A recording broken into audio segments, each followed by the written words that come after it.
Kentucky State Representative Charles Booker is challenging one of the Democratic Party's top recruits. Bruce Schreiner, AP photo. Charles Booker's late surge in Kentucky is threatening to prematurely end the campaign of one of the Democratic Party's top recruits on Tuesday, former fighter pilot Amy McGrath. But he's still an underdog to pull the major upset. Booker's burst in the final stretch of the primary came after McGrath spent nearly a year running what essentially amounted to a general election campaign against Senator Mitch McConnell, blanketing the state with advertisements and raising record sums of money from small-dollar donors eager to topple the Senate Majority Leader. She has outraised and outspent McConnell and has the National Party's support, a superior campaign infrastructure and almost bottomless war chest to help fend off Booker. If McGrath wins, most Democrats tracking the race think she remains the favorite. It will be another bitter defeat for the left wing of the party, which is also seeking victories in several House primaries Tuesday. Progressives failed to mount serious challenges to the party establishment in most Senate races in recent cycles and lost in the party's presidential primary. If Booker manages to pull it off, it would be the first primary defeat for a candidate backed by the Democratic Senatorial Campaign Committee in a decade. Had the election been in May, it was postponed a month because of coronavirus. I don't think Charles had a snowball's chance, said Greg Stumbo, a Democratic Party fixture in Kentucky who has served as state attorney general and state House Speaker. But I think he's got a chance. He's got some momentum. He's got excitement. Stumbo, who spoke at a rally for Booker in one of the state's rural counties on Monday, said he's been hearing from more Democrats supporting Booker since endorsing him last week. He's in the right place at the right time. Whether that's enough to overcome all the money she's been putting into advertising and the name recognition she has, and all the people they say who voted before Charles really took off.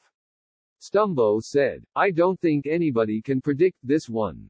McGrath's advisors and allies remain confident. Her campaign had been polling the race consistently, but stopped its daily tracking after Thursday because of confidence her numbers were stable, Mark Nicholas, her campaign manager, told Politico. The polling had shown her consistently up by between 10 and 13 percentage points.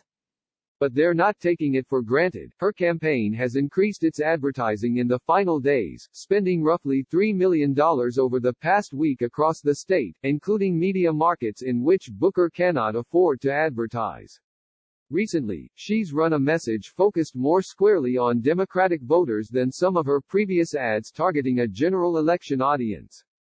The way you win Kentucky is you have to have an operation that can win in 120 counties, especially those rural and conservative counties, Nicholas said. McGrath and her allies have also focused on the argument that she is best suited to take on McConnell in the fall. President Donald Trump is likely to carry the state overwhelmingly, and significant crossover votes would be necessary to defeat McConnell, even though polls show he is unpopular among most Kentucky voters. Booker's support of Medicare for All and a Green New Deal would give McConnell easy attacks to paint him as a radical. McGrath is leaning into the disdain for McConnell among Democrats. In her latest ad, which began airing over the weekend, a narrator called her Kentucky's best chance to move on from Mitch McConnell. In an interview, Booker defended his support of more liberal policies and argued they would not be a detriment in a general election. He said he was redefining electability. We're going to shock the world. And after we do, I look forward to building a new coalition of a lot of folks that didn't give us a chance, so that we can go ahead and fight for our future for everyone in this country, Booker said. He also brushed aside the massive resources gap in the race. McGrath had already raised tens of millions of dollars by the time Booker announced he was running in January, 6 months after she launched last summer. We were never afraid of the big money, Booker said. That was really the whole point. We knew that money doesn't measure up to people. But McGrath's fundraising prowess would be a major advantage for Democrats in the fall, forcing Republicans to keep an eye on Kentucky. A super PAC with close ties to the majority leader reserved $10.8 million in the bluegrass state for the fall, alongside reservations in more obvious battlegrounds like Arizona, North Carolina and Maine. McGrath's campaign has spent more than $12 million on TV so far, compared with just $1.3 million for Booker, who did not start advertising on TV until the second week in June, according to data from Advertising Analytics. One major factor creating uncertainty is voting changes because of the pandemic. The state allowed all voters to request absentee ballots but also limited in-person voting stations Tuesday, including just one large polling location in Jefferson County, the state's most populous county and home to Booker's State House district in Louisville.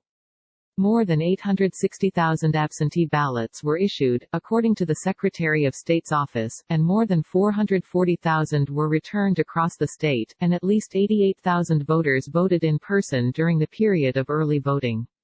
But long wait times on Tuesday remain possible, and it's unlikely that a result will be called on Tuesday because not all absentee ballots will have been received. Regardless of who emerges as the nominee, defeating McConnell will clearly be an uphill climb in a state that hasn't elected a Democrat to the Senate in 3 decades.